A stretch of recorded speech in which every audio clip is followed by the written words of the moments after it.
जय माँ काली, हर हर महादेव, जय बालाजी महाराज सभी को। तो आज हम बताने वाले हैं कि जब किसी भी व्यक्ति को सवारी आती है, किसी भी देवी देवता की सवारी आती है, तो उसको याद क्यों रहता है। जैसे कि कोई भी घर के या फिर बाहर के लोग उसकी सवारी से जो भी वचन करते हैं, उसको सब कुछ याद रहता है और यह सवाल उसको अंदर ही अंदर खाता रहता है कि मुझे ये सब याद क्यों रहता है। तो ज़्यादातर शुरुआत में जब भी किसी भी व्यक्ति पर सवारी आती है किसी भी देवी देवता की, तो किसी को 50%, किसी को 60%, किसी को 90% याद रहता है। तो ऐसा इसलिए होता है कि जो भी हमारे इष्ट हैं, जिनकी भी हम पूजा पाठ आराधना करते हैं, उनकी सवारी जब हमें प्राप्त होती है तो वह हमसे हमारी पूजा से खुश होकर के हमें अपना एक अंश प्रदान करते हैं, जो कि हमारे शरीर पर सवारी रूप में आती है। जैसे कि आप समझ सकते हो, सवारी एक छोटे बच्चे के रूप में हमारे शरीर पर आती है। जैसे एक छोटा बच्चा होता है, उसका हमें ख्याल रखना होता है, ध्यान रखना होता है, उसको उसकी मतलब खिलाना पिलाना, उसका पालन पोषण, उसे शिक्षा देना। उसी प्रकार से हमारे शरीर पर जब सवारी आती है तो उसे हमें अच्छे गुरु से अपना मतलब संपर्क बनाना, उनका मतलब अच्छे गुरु तक हमें पहुंचना और उनसे ज्ञान प्राप्त करना। अपने इष्ट की, अपने जिसकी भी देवी देवता की सवारी आती है, उसके मंत्रों का जप करना, उसकी पूजा पाठ भोग एक अच्छे गुरु के द्वारा हमें सीखना चाहिए और उन्हें अपनी ऊर्जा को बढ़ाना चाहिए। ऐसे जैसे कि आप समझ सकते हो, किसी भी देवी देवता की जैसे आप पे सवारी आई और कोई भी आपसे उनसे कोई भी काम आपने कहा करवाने को, कोई भी व्यक्ति आपकी सवारी से जो आई देवी देवता की, उनसे किसी ने भी कहा कोई काम करवाने को अपना, तो उन्होंने कहा जाओ तुम्हारा यह काम हो जाएगा, और 3 महीने बाद 4 महीने बाद आते हैं और फिर उनका वह काम नहीं होता।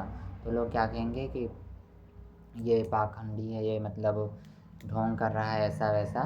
तो आपको ये सब डरने की कोई ज़रूरत नहीं है, इससे आप लोगों को कोई मतलब घबराने की ज़रूरत नहीं है। ऐसा इसलिए होता है कि जैसे फॉर एग्ज़ाम्पल आप समझ सकते हो, जैसे कि किसी भी बर्तन में जैसे पानी रखा है, तो लोग ये तो कहेंगे कि उस बर्तन में पानी है, बट ये कोई नहीं कहेगा कि उस बर्तन में कितना पानी है।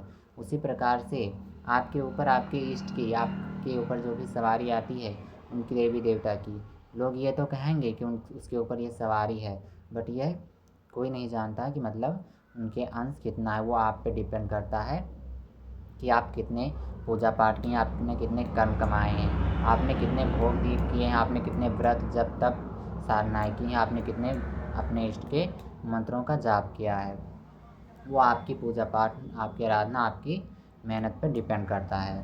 तो आपको सर्वप्रथम पहले जब आपके ऊपर जैसे सवारी आई, तो आपने इष्ट की, आपने देवी देवता की, जिसकी भी सवारी आपके ऊपर आई, सर्वप्रथम आपको पहले उनके मंत्रों का जप करना है, उनकी पूजा पाठ नियमानुसार आपको करना है और आपको इसी प्रकार से उनके नियमानुसार पूजा पाठ आराधना सब बढ़ानी है और करते रहना है।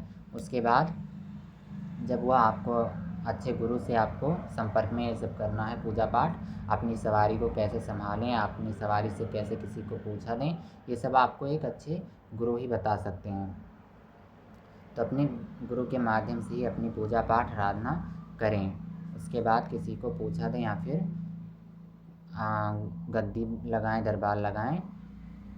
ओके, फिर ठीक है। जय माँ काली, हर हर महादेव, जय बालाजी महाराज। हम आगे की वीडियो में आपको बताएंगे कि कैसे अपनी मतलब गुरु से होकर के अपने कैसे गुरु गद्दी से मतलब गद्दी लगा सकते हैं, कैसे दरबार लगा सकते हैं, कैसे अपने इष्ट से पूछा दे सकते हैं, कैसे दरबार लगा सकते हैं। तब तक के लिए जय माँ काली, हर हर महादेव, जय बालाजी महाराज।